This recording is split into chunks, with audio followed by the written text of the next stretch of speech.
Hello there. Welcome to the Coach Craig Kenneth Show. I am your host, Coach Craig Kenneth. And I'm your co-host, Coach Victoria. And this is a caller-driven show where we talk about mental health, dating, and relationships. We are both therapists, and obviously we have a major channel that focuses on breakups. But on this channel, we want to talk about everything. Right, all different types of issues.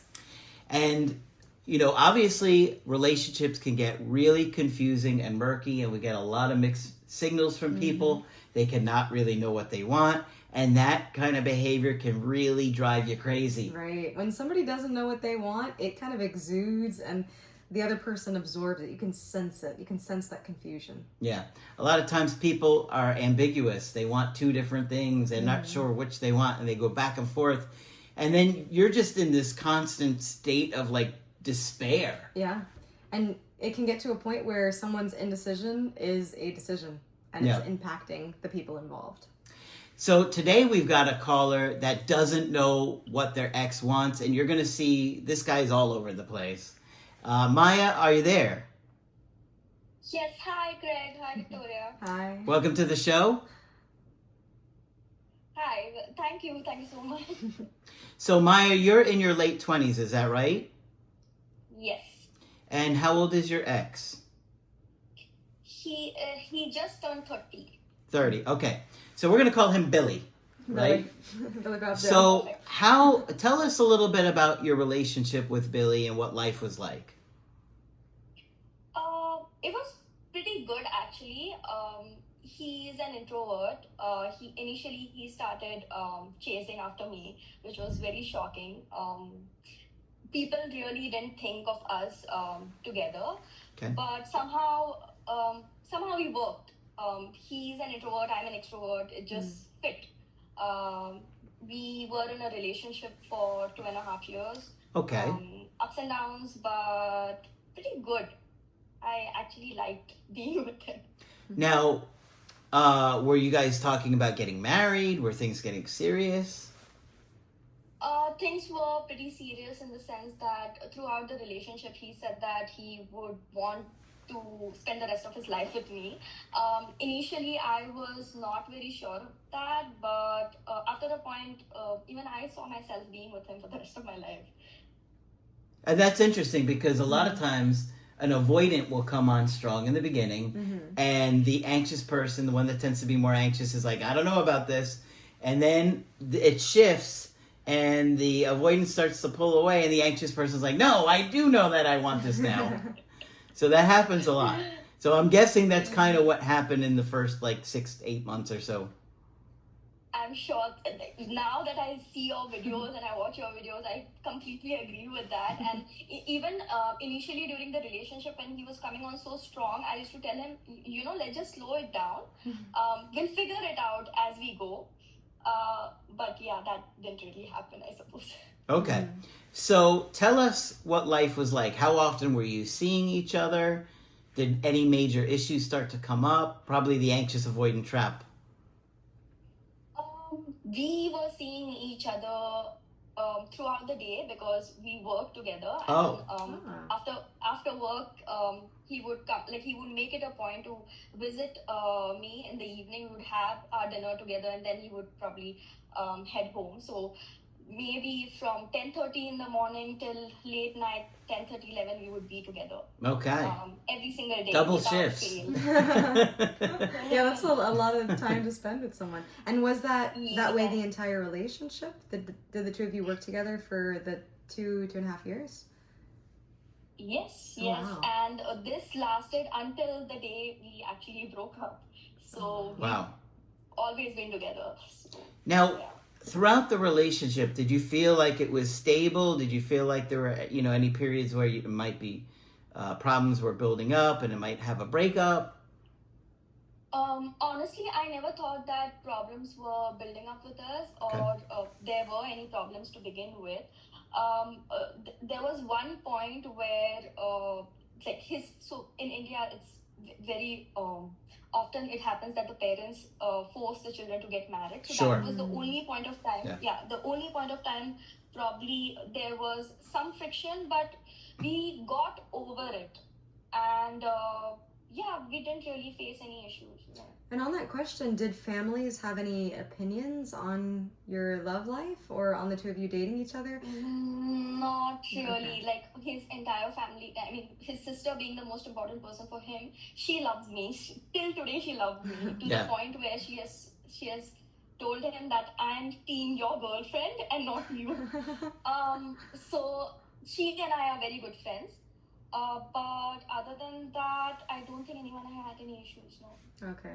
Okay. Most of what I know about the Indian dating culture is from that Netflix show Indian Matchmaker. I don't know if you've heard of it or seen it. Yeah, it's very much like that, but I love that show. It's a great watch, honestly. And it's interesting because dating cultures around the world can be so different. Yeah. So we really appreciate you sharing a little bit about the culture and what that's like too. So leading up to the breakup, you had no idea anything was wrong. You didn't think. I had absolutely no idea that anything was wrong. He was a little distant in the last week. Okay. And I brought it up with him, and he said, I have nothing to worry about, and I'm overthinking. You don't have anything to worry about means you have something to worry about. And you're overthinking means you're not thinking enough. It was just the vibe, and I could feel it, and I just brought it up with him, and he said, no, you don't have anything to worry about. It's never going to happen. We're always going to be together. So, And then 1 week later, you can hear almost like SpongeBob narration it. 1 week later. And what I think about too is it almost sounds like the avoidant trying to convince themselves. No, everything is fine. That's almost how they can have their own self little narrative in their mind when problems or issues emerge that they don't understand or don't know how to cope with. No, everything is fine. So what ended up happening a week later? Tell us what the breakup looked like. What were the reasons for it? How it went? I was going, so there was a family medical emergency, and I was going through something, and he wanted to meet, and that was the one day, women have that stage where they are like, today I can't deal with a significant other, I just need to focus on my family. So something of that sort happened, and he took offense that I was not willing to spend time with him, and he just disappeared.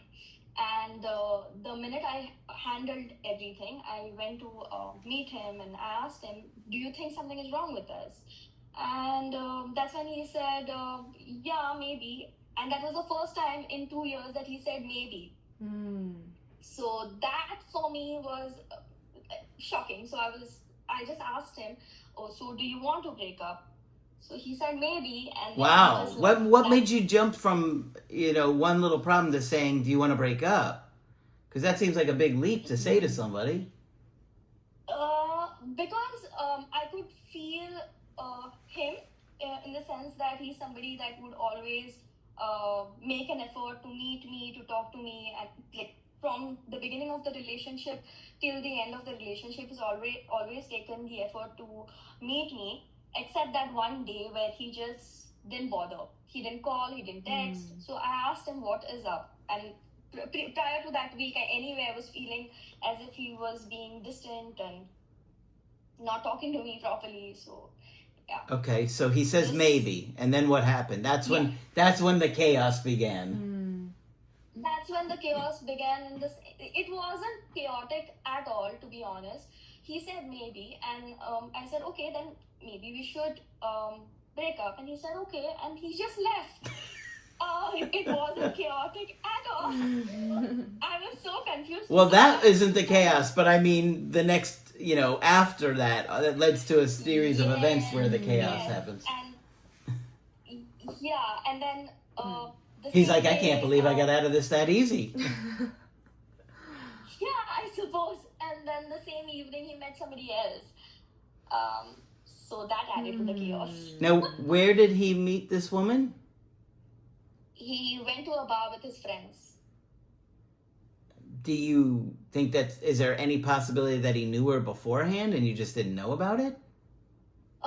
So I did ask him about it because he made it a point to come and sort of explain the entire situation to me and just to clear it to me that he didn't cheat on me.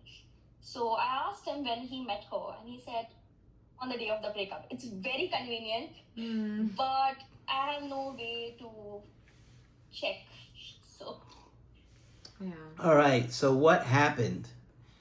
You're in shock. You're like, I can't believe we just broke up over what happened. Why did we break Yeah, up? and even just the idea of him going to a bar and meeting somebody right after the breakup, if, we take that for face value, that sounds very reactionary. We see that a lot, when somebody is going through a breakup, your ego is hurt, you're in a low emotional state, you just want to go out and not think about much. And sometimes that just means going to the bar with your buddies. But I could see how that is very reactionary rather than saying, wait a minute, what just happened? Let me think about it. Let me, have a conversation with either my ex or people around me to understand. It was just, all right, I want to forget about all of this. yeah, that happened. And then so that night because it was so confusing for me as to like, have you broken up? What just happened? So I called him up and he said, I've never been able to say no to you in the last 2 years, and that's something that's my fault, and I can never say no to you, which is why I think it's better that we break up and figure out. And I'm sure that we are meant to be together, so eventually we will get back together. So that is what he told me. He never. As soon as I just go off and do whatever I want. You know what I mean? Like, that's like devastating to hear. Yeah. Like, oh, eventually we'll get back together, but in the meantime, you're going to go out and have 15 girlfriends? Well, and it sounded like he put you in a place to where then you asked about the breakup and kind of led to those events instead of him saying, I'm struggling with this, or, I would need some space. We kind of put you in a position where you were feeling that distance and then asked, what's going on here? And then he was like, oh, you finally noticed. Let's end things. Yeah. So, okay, so you're shocked, you're devastated, and you went into no contact? I went into no contact, but I'll be honest here, and I would go in no contact for maybe a week. I would last a week, and then I would call him. So I called him twice, 2 consecutive weeks. Every Saturday I called him, and then That's not no contact at all. That's regular contact, scheduled contact. That's slow contact. But, nothing. This is not your first breakup with our channel either, right? No, it isn't. So you knew better. He said he can't say no.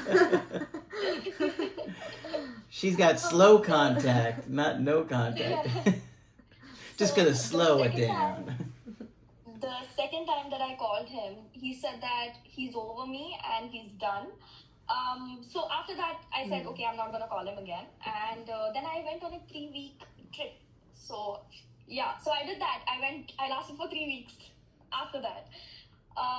The day that I came back, my friend got hold of me and told me that, your ex has been out and about with this girl and you're the only one who's not aware about it.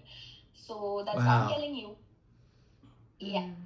And then I think our common friends, mutual friends, let him know that I'm aware of this. But I was not really going to ask him anything about it because no contacts.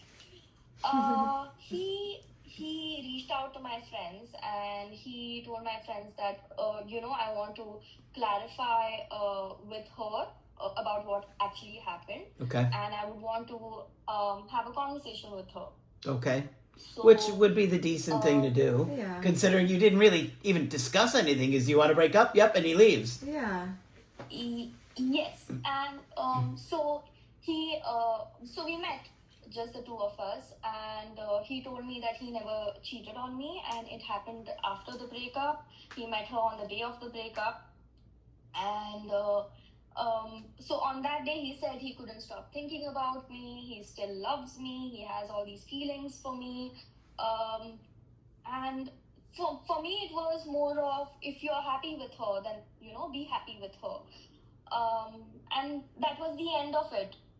I didn't think anything about it 2 days later, he called me saying, I need to meet you. No matter what, I need to meet you. And so I met him because apparently he was having a panic attack, and he said that, you're the only person who can handle me when I'm having a panic attack. So I consoled him that day.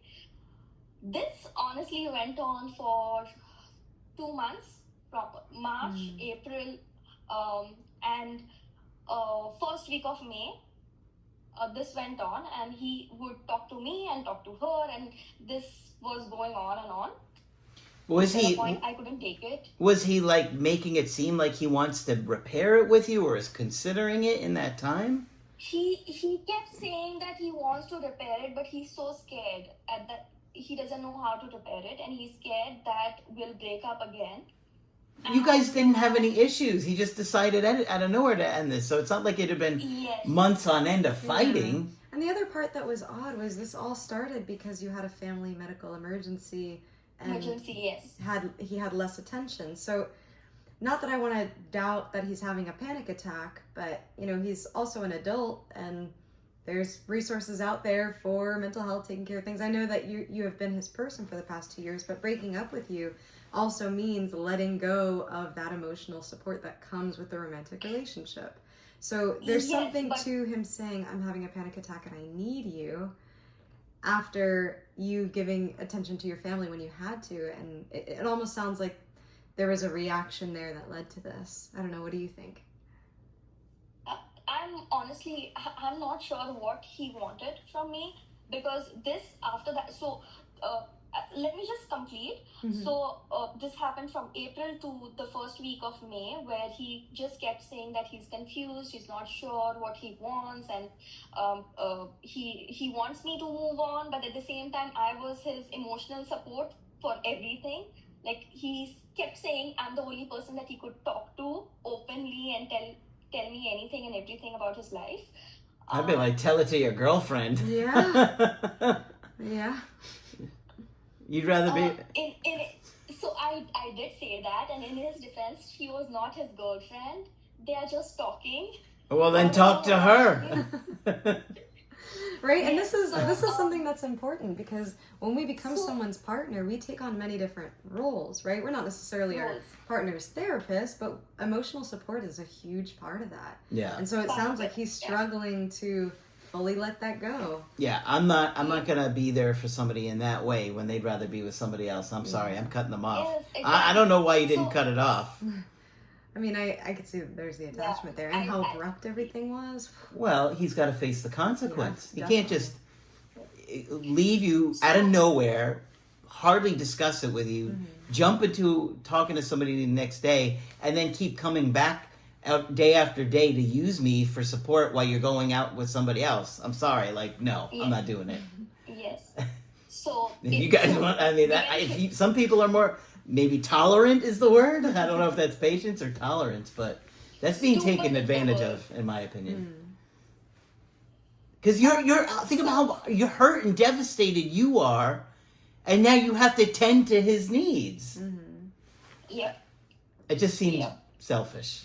I can see that. And so eventually in May, I cut him off. I just stopped talking to him.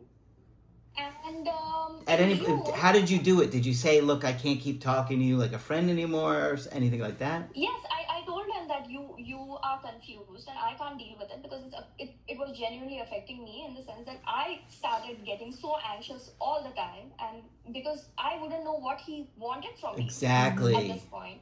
Yes. Yeah, and you don't want to feel like just a safety net. You don't want to make a breakup easier for them. Yeah. I mean, you're the one suffering and hurting, making it easier for him. And it's really unfair to the new girl that he's talking to, because how does he explain that situation? Oh, this is my emotional support ex-girlfriend. She had no idea, you said. Everything he's doing She has no idea about it. Is just kind of... I'm sorry, he feels very self-absorbed. It's all about how he feels. I'm anxious. You need to take care of me. You're the only one that can take care of me. It's like, well, hold on. If that's the case, then why are you walking away from me over a silly reason? What, because I couldn't be there for you? Yeah. Because I had a family emergency? Yeah, and I think the new woman not knowing what's going on is a huge factor here too. It would be one thing if you said, listen, I broke up with my girlfriend today. I'm in a really emotionally raw spot in my life. I'm still chatting with her because of these issues. I want you to know that as we start dating so you know what you're getting into. It doesn't sound like you had that conversation with her at all. No, he didn't. And But again, that's more the selfishness. Eventually in June, so I was at work and he apparently was waiting outside my house because he was having a panic attack and he just wanted to meet me and just wanted to see me. And I said, that's not possible because I'm at work and you have issues. You please go talk to your girlfriend. Good for you. Significant other, whoever. Yeah. You had been very patient and tolerant, you know, so exactly. At some point you got to set a boundary. So he refused to accept that. He said, no, I'm trying and fixing things. Everything with that girl is over. Let's just get back together and try and figure things out between the two of us. So I said, okay, let's take it slow. And Good. We were texting. Yeah, we were texting. And so a few days later, I asked him whether that girl is out of the picture because are you still talking to her? And he said, yeah, I'm just going to phase it out. So no, not yeah. So, no, you are still talking to her. Yes, he was still talking to her and they had apparently decided that they were going to phase it out between the two of them. And so I said, that's not okay with me. You'll have to block her or we are done. So because I put a lot of pressure on him, apparently he blocked her. But then he didn't like the fact that I made him block her. So eventually he blocked me and said that he's going to block us both and he's going to heal. And a week later, he unblocked her. He was comforting her. And now they're dating.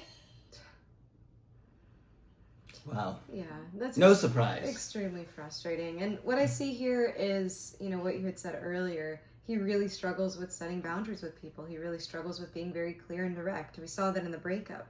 It took you kind of nudging to say, hey, what's happening, before he was able to let you know that the relationship was even over.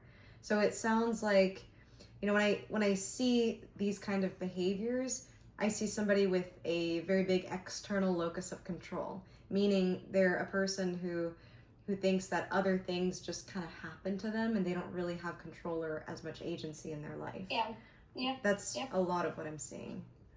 Yep. I mean, at this point, are you wanting to repair it with him? Are you still considering it? I'm honestly not sure of what he wants because I see him But wait, hold on. I said you. What do you want? And you said about what he wants. I'm not sure what he wants. I want to know what you want. I feel like he has humiliated me a lot. So for me to even want him back, it's going to take a lot of work from him, and I don't see that ever happening. From a self-respecting point of view. Okay, so you're saying it sounds like you're saying you might be open to it if he did some work on himself, which you don't think he's going to do. No. Well, honestly, he has handled this pretty immaturely and selfishly, consistently throughout the whole situation. And you got to be careful because he could do this again if he comes back, where you think things are great, and then the next thing you're breaking up because there's a family emergency. Mm-hmm. And in life, there's going to be moments where you won't be able to prioritize your partner. You know, they can be someone who's very important to you, but sometimes there are going to be things that take priority in that moment, and we have to, as human beings, be flexible and understanding with another human being going through life and experiencing these things. And so, yeah, communication here is a really big part of this, but more so ability to handle oneself. You know, it's interesting to me that all these panic attacks started happening and he needed you. I wonder if there was some separation anxiety underneath that panic. And just his inability to control that himself or find ways to manage that without having to rely on you after having broken your heart. Yeah. So, there's a lot going on here, and I can absolutely understand your hesitance. Now, you had said something before the call where he had mentioned that the other girl was just calling him her boyfriend, or she was calling herself his girlfriend, and he was just kind of going with it. So somehow, apparently, whenever he speaks to me, he feels like it's his home, and he can breathe again every time he speaks to me. So he's been telling me every single thing about his relationship with this new girl, which I don't know why he's doing that. Yes. Again, that's selfish. He doesn't think about how that would affect you. Like, nobody wants to hear about their new partners or their ex's new partner. Like, I'm sorry. It's like all about how he feels and what he wants. Yeah, but he kept saying that she became his girlfriend by accident. He never asked her out. She just referred to herself as his girlfriend one day. So I asked him, did you correct her? He said no. So that's how she's his girlfriend. It's like those people that they cheated by accident. Oh my gosh. By accident, yeah. They tripped. It was they were playing Twister. Things I don't know. We were playing Twister. We fell asleep. We woke up. We didn't know what happened. These kids, they just call me their father. Like, that's on them. I mean, yeah. They look like me, but it's just a complete lack of accountability. It's a lack of owning your own decisions and your own actions that I see from this person. So I don't blame you for being hesitant about this. I don't blame you for being confused. I'm confused about this, but one thing that I will say is just because somebody else is acting super ambivalent, just because somebody else has a lot of mixed messages and mixed signals and can't decide, doesn't mean that you have to be stuck there with them. When we see somebody who's kind of living in chaos or not being decisive, we can live our lives decisively and decide to, remove ourselves from that situation. So that's something that I empower you to do. When you see somebody who's just kind of skirting through life and slipping and sliding wherever, we can make that decision where, no, I want to have a direction. I want to know where I'm going, or at least have, some agency in my own life. I get that, but I need to tell you something else as well. Okay, tell us. So Tell us. I happened to just post a picture with a friend of mine, and he called me and told me I have to stay away from this friend because he thinks this friend loves me. be like, aren't you excited for me that I'm going to find new love just like you did? You should be happy for me. We're both going to find new love. Yeah. Click. Wow, when he can dish it but he can't take it. That's what it sounds like. Oh, please. If somebody did that to me, I'd be playing 4D chess around that one. The moves that I would make. Oh, how did you find out about our date? Did you know? Is he telling everybody? He told his parents. He's finding out because he's keeping tabs on me. He's literally asking all his colleagues about me. He checks my Instagram stories. Even when he doesn't even follow me, he checks all my stories, which is messed up. And he continues to say that he still sees a future with me. And I'm just like, how? How? Does your girlfriend know you could still see a future with me? She doesn't. Yeah, that's my point. Now I'm curious, is this his first relationship? Does he have much of a relationship history or experience?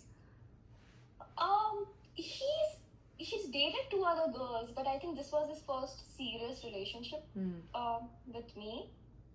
At least that's what he said. Yeah. I asked just because I see a bit of that emotional immaturity where it's difficult for him to connect with how his behaviors might make you feel, right? So, and that's selfishness, that's that anxiety, right? Mm-hmm. That's kind of the opposite of empathy, where you're able to think about what other people feel and need. And I mean, most people would be able to be like, I can't keep reaching out to her. This is going to hurt her. Right. But he's not showing any of that. It's all about me. You're the only one that can control my anxiety. You're the only one that could be there for me. Yet I want my other girlfriend. But and I don't want you to talk to this other guy now, by the way. And the twists to justify what he's feeling, you know, it's clear that he's feeling jealousy. It's clear that he's feeling separation anxiety. It's clear that he's feeling longing, confusion, you know, but the way that he's like twisting these things to say, oh, I'm having a panic attack and I need you, or, oh, you can't talk to this guy because he's in love with you. I'd be like, just saying, I'm jealous. I feel jealous. I'd be like, yeah, but he seems so nice. You think he loves me? Me? Yeah, I could see that. Oh man. Honestly, I would I'm not going to play those kind of extreme things, but I'm certainly not going to take away his separation anxiety and be like, oh, I'm not going to date him. Yeah, you can wonder whatever you want. Yeah. And I want to be clear, you know, feeling jealousy, even feeling longing, that's not the same as feeling love for somebody or having that deep care for someone.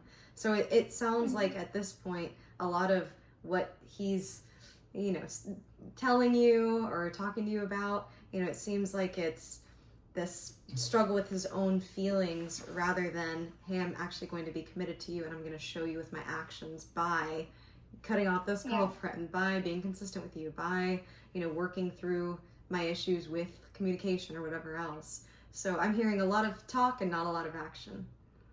So that was my main problem for this last 6 months, because he just kept talking and like no action, nothing, because I was not getting anything out of it and it was just hurting me, which is why finally I just blocked him everywhere. I'm glad you did. But he still found a way around it though, right? You said you blocked him everywhere, but isn't he watching your social media? No, I blocked him there as well. Oh, okay. I finally blocked him there as well, because even his story view started to affect me in the sense that I didn't know why he was doing it, because it would take effort. He doesn't follow me, so you have to take effort to actually look up my profile and then go through my stories, and you know, it was immediate. Within the next 4-5 seconds of me uploading something, he would just check the story, which was...